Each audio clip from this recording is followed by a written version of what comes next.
They can use this opportunity to go to the White House, have a beer, and they can use this as a teaching moment for the officer and help him stop his racism. Because, of course, it's the officer, the one who spent the last 5 years teaching a class to police cadets on how to avoid racial profiling, who needs the teaching moment. Anybody who has spent 2 minutes looking at the facts in this story quickly realizes Crowley isn't the racist here. But Crowley isn't the target, per se. He's just a guy that got caught in the middle of crossfire of something bigger, and I believe it is Obama's transformation of America.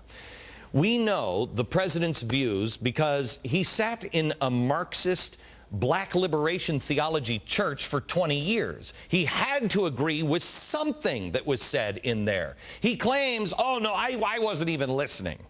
Really? I'm not Marxist. Well, what was it that drew you there? If it wasn't Marxism, was it the radical black nationalism? He certainly has enough friends who have Marxist black liberation theology type thinking. I mean, how many new friends need to pop up like Gates? How many people do we need to see, and how many string of events do we need to see before we realize this guy means change in a completely different way? How many guys need to pop up who are friends of his who believe things like this?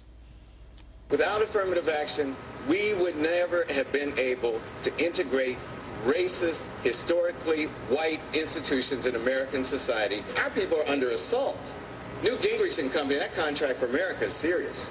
You know what those guys have said? All right, somehow, while we were asleep, all you white women and all you black people got into the middle class. We're not sure how it happened, but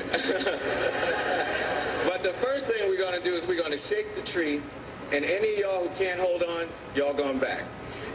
And the second thing, we're going to set up barriers so that no more of you all can get in here. Me, for someone who has benefited so much from the opportunities of affirmative action, to stand at the gate and try to keep other black people out would be to be as hypocritical as Clarence Thomas. Clarence Thomas. Clarence Thomas, that's what the contract with America was. I mean, that's what it was about? Really? I completely missed that.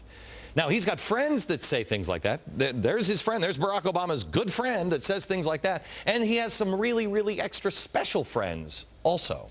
For the first time in my adult life, I am proud of my country because it feels like hope is finally making a comeback. We have demonstrated President Obama's desire for racial justice. But how is he setting out to achieve it? Exactly the way a community organizer would, through intimidation, vilification, bullying, a system, an underground shell game. Look how he has handled different things. Gates, he calls the cops stupid and racist. Before he admits, he says, I don't know all of the facts, but he jumps to the conclusion that the cops are racist. Healthcare, all those evil, greedy doctors that are ripping tonsils out at will. And it's also no longer about access, universal access. It's about preferential access. His green policies. It's easy to say he wants to bankrupt the evil earth-killing coal industry. But now he's got a czar who's a self-avowed communist to make sure that it happens. Our president is not just bankrupting our country. He is fundamentally transforming it as he promised, and he is doing it to the core.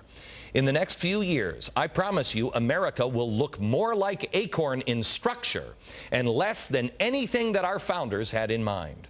Obama handles every issue like a community organizer would, and he wants to create a civilian army. Did anybody remember this from the campaign? A civilian army in the form of community organizers. I'm quoting him, more well-funded than the military. Last year, he said, and I quote, "We cannot continue to rely on our military in order to achieve the national security objectives that we have set. We have got to have a civilian national security force that is just as powerful, just as strong, and just as well-funded." You got to be kidding me. If you want a government-funded civilian army of acorns, well, you're going to be a happy camper very soon if America keeps sleeping. Keith Abloh is